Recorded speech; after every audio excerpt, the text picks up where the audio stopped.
And we're now being joined by Alison Federica, who is the Director of Analysis at Geopolitical Futures from Washington, D.C.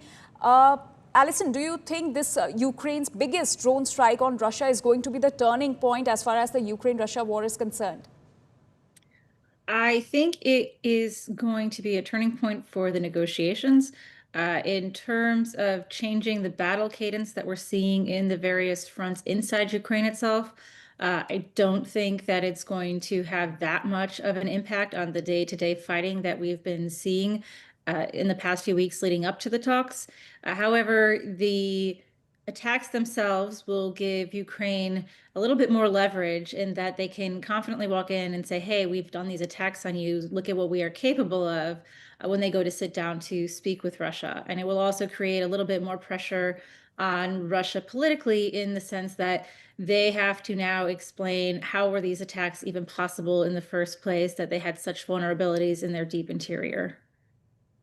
Also, Alison, what does the loss of 40 aircrafts, which were strategically important, they were strategic bombers, mean for Russia's, military? So there's a few different short and medium and long-term impacts that it will have. It Russia still has other ways of launching attacks and missiles into Ukraine. So the fact that it will still be able to do some sort of attack on Ukraine will be there. Obviously, these particular planes will no longer be available.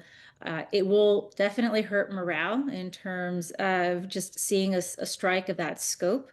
And it's also going to be difficult to recover. So replacing all of these planes is going to cost a lot of money, but the government has already spent billions and billions of dollars funding this war in the first place. And when they're looking at their budget to keep the military operation in Ukraine going until talks can reach some sort of conclusion, and when they're looking at how do they keep their wartime economy afloat, they didn't calculate this level of damage to their military that's going to take years to rebuild. Absolutely. And also, can this drone attack be seen as a bold leadership move or a dangerous provocation from Ukrainian side? I think it is a move by Ukraine to try to give them the best possible position that they can going into negotiations. Both sides are running out of time in terms of their ability to keep on fighting for various reasons. But Ukraine has the weaker position going into these talks. So being able to show Russia that it can attack deep inside its territory, to be able to create internal problems for Russia, will give it a better chance at getting some concessions in the talks that are scheduled to happen today in India time, tomorrow for me. But it's I wouldn't call it a provocation because these two sides are already at war. So there's been plenty of provocations to this date. And it's more about positioning to get the best possible negotiation status. And also, could this level of escalation, end up in a broader regional conflict? So I don't think it could end up in a broader regional conflict. One, because the target itself is inside Russia. So the two major parties involved here, Russia and Ukraine, are still the two major parties involved here, Russia and Ukraine. If they can prove that somehow NATO partners were behind this with intelligence, that might complicate things. However, at this point, NATO has been very careful to avoid getting directly involved in the conflict. And Russia, for its part, has also been careful in trying not to do anything that would force NATO's hand to get involved in the conflict. So both NATO and Russia would like to see things remain a Ukraine and Russia conflict. And the way this attack has occurred up till now, from what we know, isn't going to change the main parties that are involved. Alison, do you also think Ukraine has redefined modern warfare with this drone attack on Russia? I think that drones have redefined modern warfare. There's been other locations that have used drones prior to the Ukraine conflict. Ukraine has obviously made a great example of the use of drones. Turkey has used drones and produces them to a large degree. We've seen Houthis use drones effectively in the Middle East. The range of these drones is notable. However, it's important to note that the reason they were so successful deep inside Russian territory is because they were physically brought there. Nevertheless, the types of defense systems that are going to be needed by modern militaries in terms of detection, defense for drone activity is going to be paramount because we are seeing this shift coming, and it's only been getting more and more sophisticated in terms of the types of technology that can be used in drones. All right, Alison, do stay with us. We have some reactions coming in on the story that we're tracking. Let's listen in. Готували операцію більш ніж 1,5 роки. Планування, організація, всі деталі були ідеально підготовлені.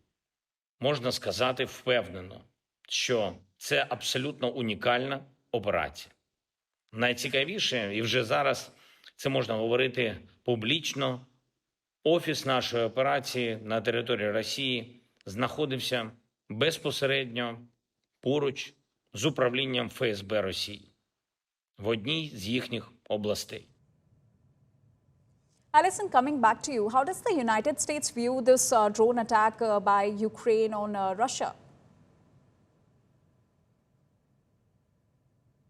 The U.S. hasn't really said too much about this publicly. We do know that Secretary of State Rubio spoke with Russian Foreign Minister Lavrov about this, and that he did send condolences for some of the victims that occurred in the train attacks as well. What the U.S. wants to see is an end to the conflict. For its own personal reasons, there is an interest in having things end.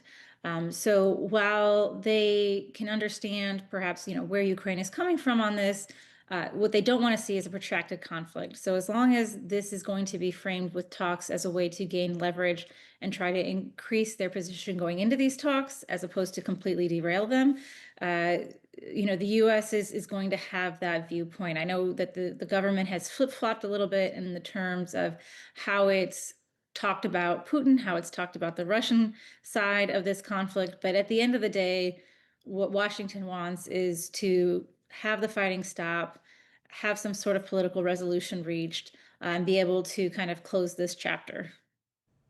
All right, Alison, do stay with us. So ahead of the peace talks in Istanbul, Ukraine has launched a massive offensive against Russia, escalating tensions between the two warring nations.